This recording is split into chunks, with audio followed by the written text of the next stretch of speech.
Welcome to the third dimension. Facing allegations of violations of humanitarian neutrality, a funding freeze by major donors, and calls by the Israeli officials for it to be dismantled, the United Nations Agency for Palestine Refugees is at a breaking point, according to its General Director, Philip Lazzarini. The crisis is threatening to collapse the largest aid agency in the Gaza Strip, even as children die of malnutrition due to the Israeli 11th-month bombardment and the siege of the enclave. Teachers and UN staff working in Gaza fear they are now targets after an Israeli airstrike hit a school-turned-shelter in the territory last week. It was the deadliest single incident for the agency in more than 11 months of war and drew international condemnation. The United Nations Agency for Palestine Refugees has said at least 220 members of its staff have been killed in the Israeli offensive in Gaza so far. According to experts, if UNRWA is forced to scale back operations or shut down, it would have major short and long-term consequences in Gaza and for the Palestinian refugees throughout the Middle East. To impact this topic, joins me from London, Mr. Christopher Gunness. Mr. Gunness is a writer and broadcaster. He was the former director of the Strategic Communications for the UN Office. He was also previously the spokesman for the United Nations Relief and Work Agency for Palestine Refugees in the Far East.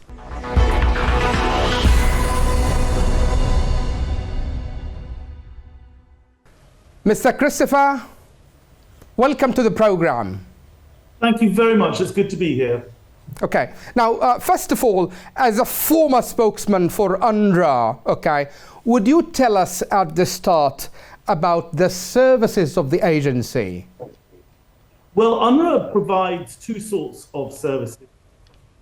Emergency services, which are the sorts of services we're seeing in Gaza, but also in other places during times of emergency. So it's providing emergency shelter, for example, in Gaza, bearing in mind that about 1.9 million people are displaced in Gaza. It's providing emergency food aid in Gaza. It's providing emergency medical assistance. Now, as well as doing those emergency services, in other parts of the Middle East, namely the West Bank, Jordan, Syria, and Lebanon, UNRWA is providing not just emergency services, because there are people who are extremely needy in those four other places, but it's providing development services. So across the region, UNRWA runs schools for over 500,000 children, as I say, in Syria, in Lebanon, in the West Bank, and in Jordan.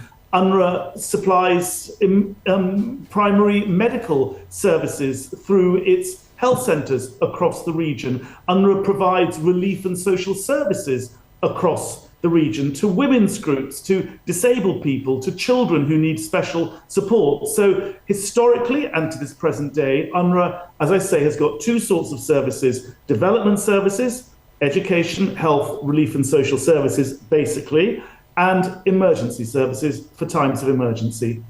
Okay, so despite of all you've said, Chris, now UNRWA has become a subject of or a target of attacks in Gaza, And let me quote here Sam Rose, the UNRWA Senior Deputy Director, describing the current state of the UNRWA staff. He's saying they are not wearing the UNRWA vest anymore because they feel that turns them into a target.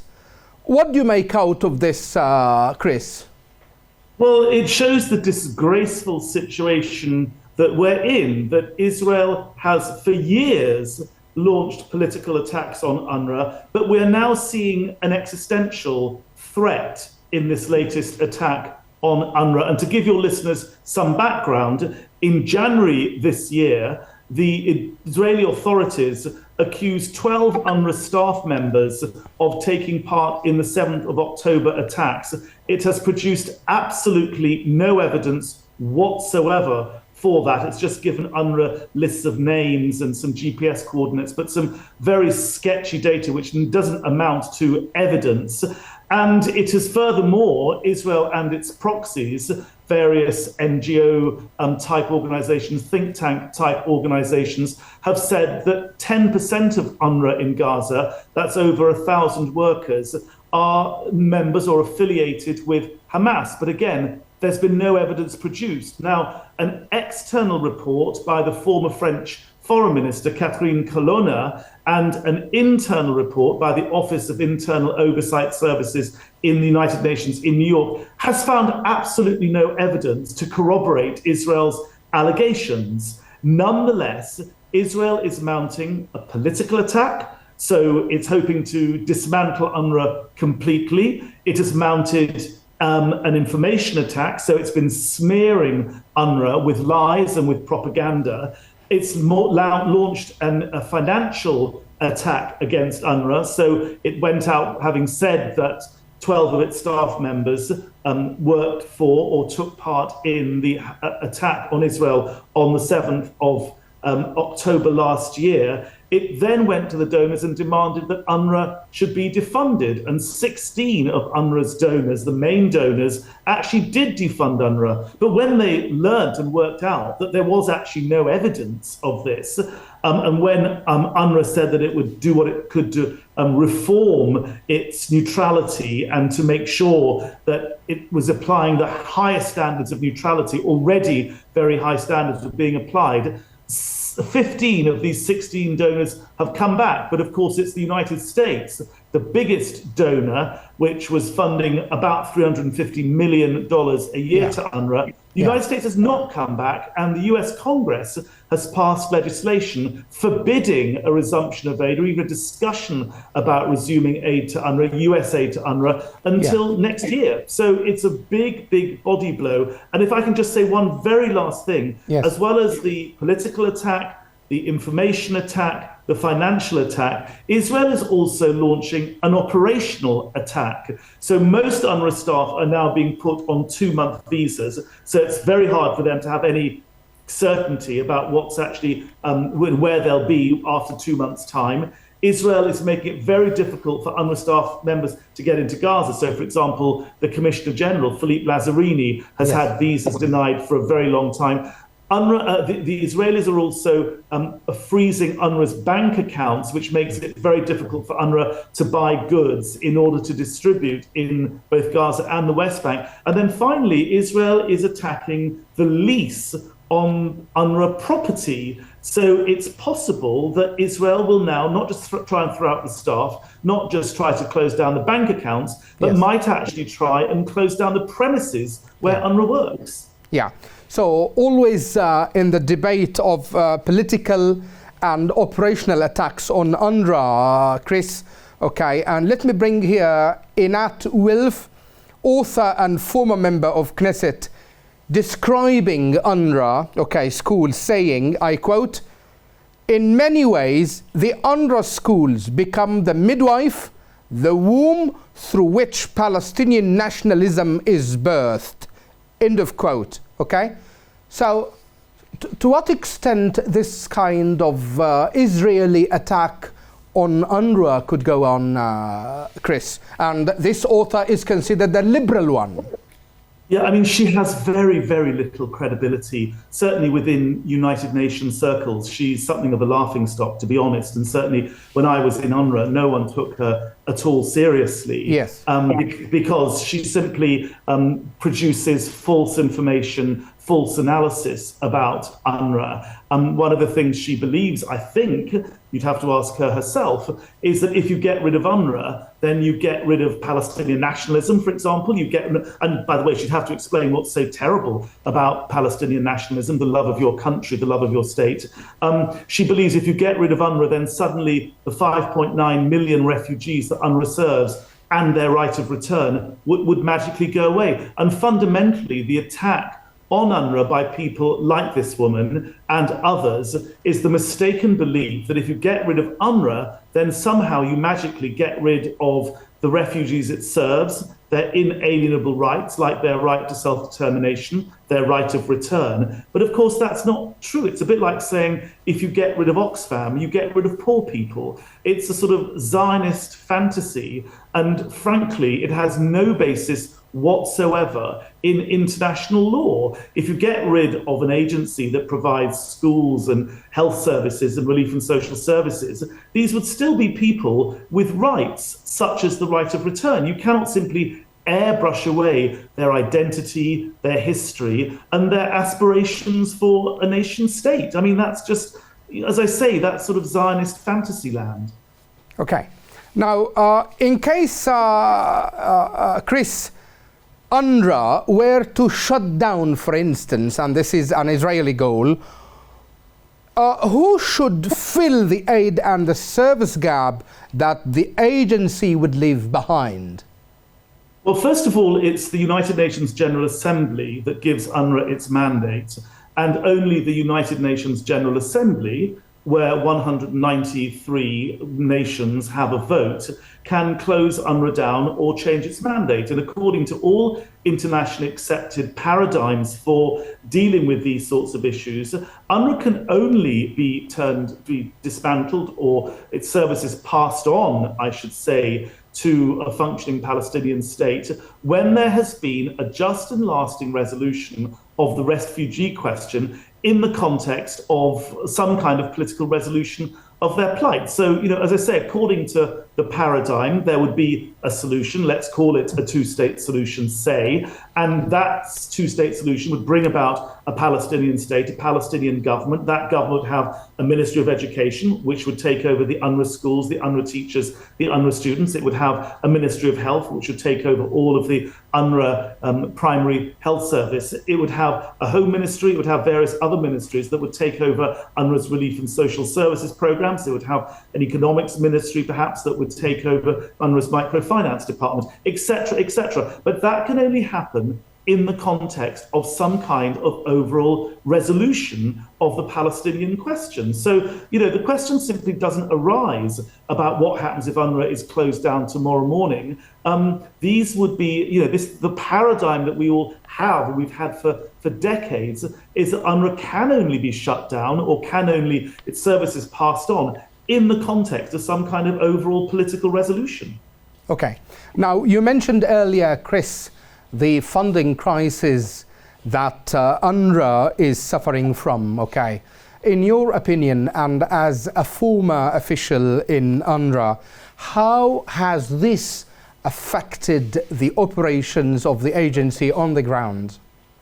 Look, it's been devastating. I mean, the cost of UNRWA services, because services are so much in demand, particularly in Gaza right now, have risen exponentially. You've now got almost all of the Gaza Strip, 2 million plus people, who need services from someone. And they're coming to UNRWA's facilities across the Gaza Strip and they're saying, we need help. We need medicine. We need our wounds being sorted out. We need food. We need water. We need sanitation. We need somewhere to sleep. So what you've got is a massive uptick in the demand for UNRWA services. You've got donors, the Americans in particular, who've taken away the funding they have given traditionally to UNRWA. America is the largest donor. But let's be very clear what the greatest existential threat, and I mean literally a threat to the existence of UNRWA workers, is, and that's the Israelis and the Israeli army. With the killing last week of 6 UNRWA workers in the school in central Gaza, which, by the way, wasn't just a shelter, as you quite rightly said in your introduction, it was also being used as a centre for polio vaccinations for children. So, not only is Israel attacking UNRWA staff, over 220 have now been killed. As you said, you quoted Sam Rose, UNRWA's Director of Planning, in your introduction. He's right. People are frightened to wear the UNRWA uniform because the Israelis are literally shooting them in the head, and they are, bombing UNRWA facilities. So, 70% of UNRWA's facilities in the Gaza Strip have been damaged or destroyed. It's appalling what's happening. But as I say, the biggest existential threat is literally the threat to the lives of UNRWA workers and those taking shelter within UNRWA facilities in Gaza. Okay. Now, in view of all this, Chris, and the continuation of the Israeli offensive in Gaza, all Gaza, and despite the ICJ rulings, all these things, Chris, how do you view the future of UNRWA amid all these developments? Look, the future of UNRWA is very uncertain. The financial future is uncertain because where are the Americans? That's a huge chunk of UNRWA's budget. I do think that that Arab donors need to come forward, and those huge oil-bloated Gulf states, the Saudis, the Gulfies, they need to come forward. I mean, they could solve UNRWA's financial crisis with a couple of hours of oil revenues, frankly, if they really wanted to do that.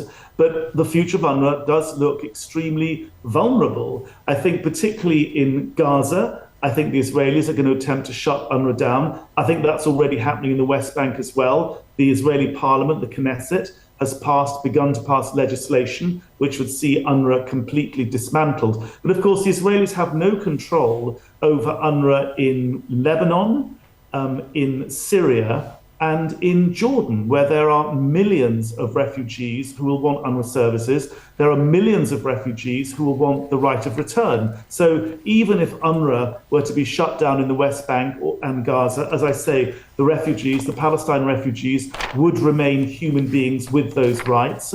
But it's very clear that in the rest of the areas where UNRWA works, Syria, Lebanon, and in Jordan, it will be able to continue to deliver services. And I pray that it will get the finances to allow it to do so. But as I say, there's a political attack, there's an operational attack, there's an information attack on UNRWA by the Israelis, and there's a physical attack. UNRWA workers are being shot dead in their hundreds. And, you know, one word we've not mentioned in this interview so far is justice.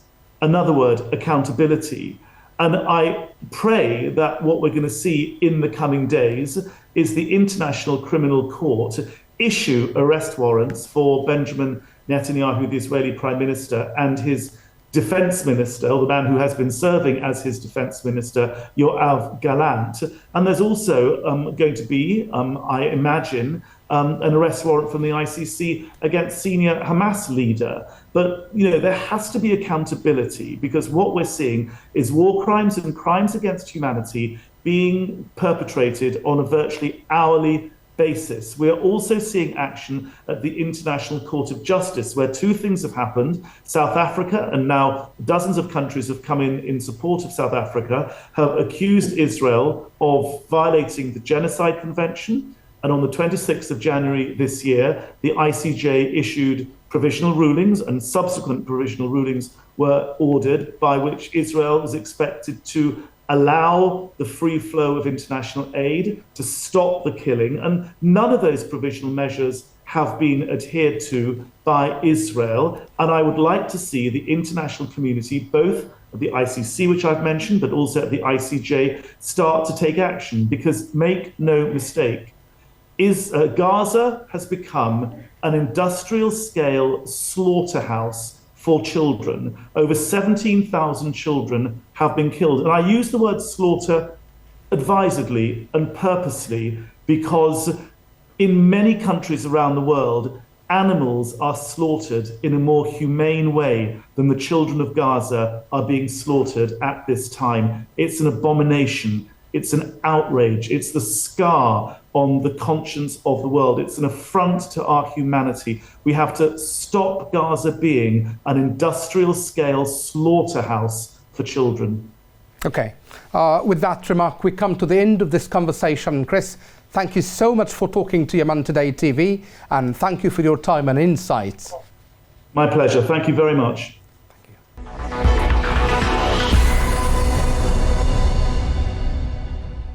That's all for this time.